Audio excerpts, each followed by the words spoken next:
Hi everyone, welcome back to my channel.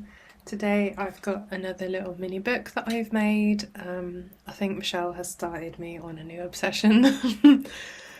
But this time I've done a mini one using the same technique that Michelle showed us for the small mini books, except for I cut 3 squares instead of just the 2 middle ones so that it came out in a concertina, and I've glued these 2 pages together, and then I glued the inside pages to a little cover I made out of some black scrap paper, and then I added a page to the front and the back so that I could draw on that too. If I was going to make this again, I would do all my artwork before I stuck it in, because when I'm on the middle pages, they kind of, if I show you like that, they don't lay flat, so it was quite difficult to paint and draw when they don't lay flat. So I would do the artwork first and then stick it together. But this is my little book. Neurographica, or Neurographic Art, is a type of art that was designed by a psychologist in, I think, Russia, who created a way of drawing that helps your brain problem solve and create new neural pathways in your brain. And you can use circles, squares and triangles, and you can use lines, but the key part of the technique is to make sure that wherever you have intersecting lines, that you round off the edges. So you can see that there and here. So every intersection needs to be rounded off, and that's to represent the way that your neural pathways are in the brain.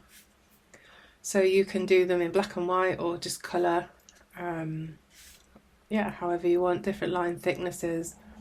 But the important part is that there's a fluid transition between each junction and the line. So this is the front cover of mine, and I've used mixed media paper from Faber Castell and Inktense Pencils and this Uni-Pen fine liner. So this is one I did with some squares, and this one I was processing lots of layers of different emotions, so there's lots of different colours in there to represent my different feelings.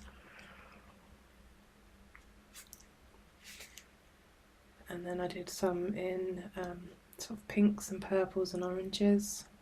Colours for me are quite significant. Orange and pink usually means that I want to feel safe. Red means usually anger feelings, and purple usually hurt. So I guess in this drawing I'm trying to make my feelings feel safer. This one for me was about containment.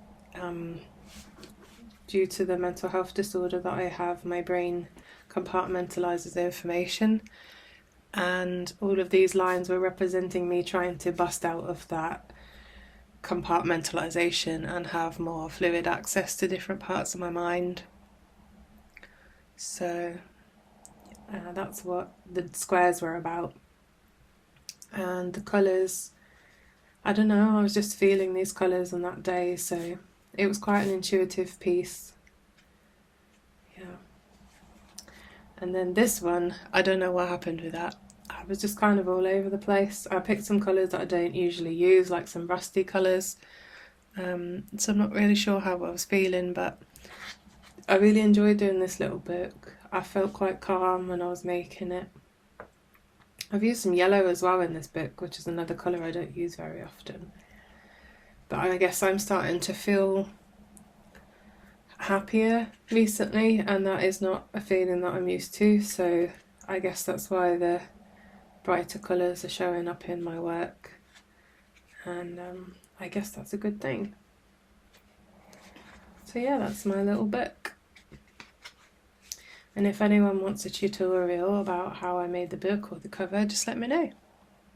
Okay, thank you for watching. Bye!